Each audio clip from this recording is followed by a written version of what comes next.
प्रक्रियेमध्ये आता यानंतर डॉक्टर श्यामकांत देवरे जे अत्यंत व्यस्त दिनचर्येमधून इथे आलेले आहेत आणि त्यांनी सौजन्य दर्शवलं इथं थांबण्याचा वेळात वेळ काढून त्यांनी दिलेला शब्द पाळला.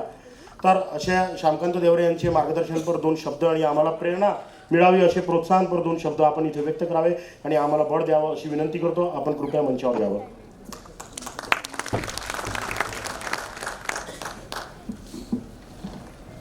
सन्माननीय व्यासपीठ, आदरणीय सरदार सिंह किरण सिंह, आदरणीय सुभेदार कुणाल मालुसरे सर, व्यासपीठावरील सर्व मान्यवर,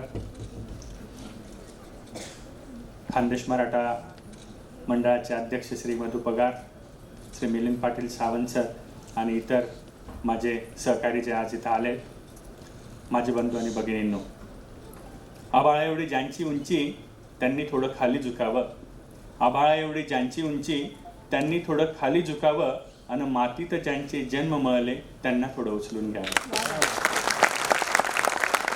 या उंचीच्या श्री क्रांती महाजन यांनी जो सोपस्कार आणि हे अत्यंत सुंदर कार्य हे जे करताय ते खरंच वाखाणण्याजोगं आहे. त्यांच्या भाषणात त्यांनी म्हटलं की शासन प्रत्येक ठिकाणी पोचू शकत नाही, मात्र शासन पोचू शकत नाही म्हणून शासनाच्या मार्फत असे कार्य करणारे श्री क्रांती महाजन सर यांचं खरंच शासन म्हणून किंवा शासनाचा प्रतिनिधी म्हणून मी खरंच खूप खूप अभिनंदन करतो. म्हणजे असं म्हणतात की प्रत्येक ठिकाणी देव जन्म घेऊ शकत नाही म्हणून संतांची निर्मिती होते, शासन पोचू शकत नाही म्हणून क्रांती महाजनांची जन्म होतो आणि त्या पद्धतीने ते कार्य करत असतात. म्हणून मला खरंच त्यांचं अभिनंदन पुन्हा करावं असं वाटतं. हे पहा, पुरस्कार, पद, प्रतिष्ठा हे बळ देत असतात पुढचं पाऊल टाकायला, याबद्दल शंकाच नाही.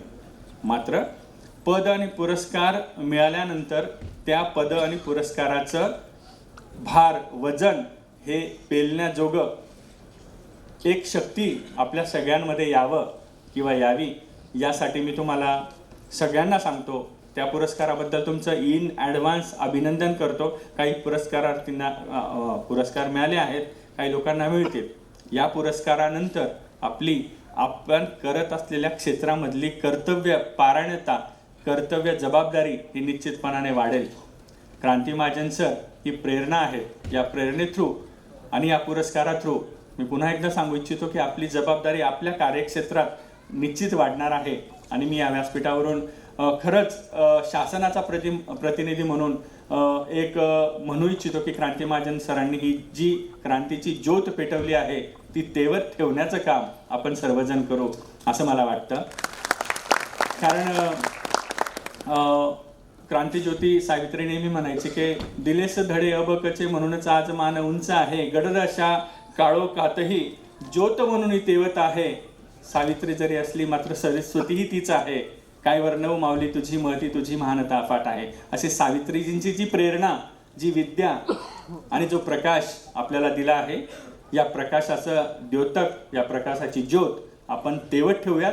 मी नेहमी म्हणतो की पुरस्कार हे येत राहतील, मिळत राहतील, मात्र त्या पद्धतीने आपली जबाबदारी देखील आपल्या कार्यक्षेत्रात वाढत राहील. त्या पुरस्कार आपल्याला पुढचं पाऊल टाकायला बळ देतात. शासन म्हणून विविध पुरस्कार आम्ही प्रत्येक वर्षी देत असतो.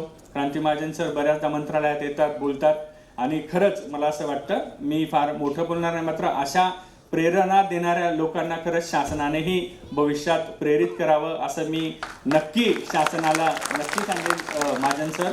आणि मला या मंचावर बोलवलं त्याबद्दल मी खरंच मनापासून आभार मानतो. अनेक कामं पुढे आहेत आणि त्यामुळे मला पुढे जायला लागतं आहे. मी तुमची खरंच क्षमा मागतो. कार्यक्रम अर्धा सोडूनच मला जायला लागतं आहे. महाजन सरांनी अनेक वेळा मला बोलवलं, मात्र काही कामं असल्या कारणाने मला येता आलं नाही. आज रविवार असल्यामुळे वेळ मिळाला.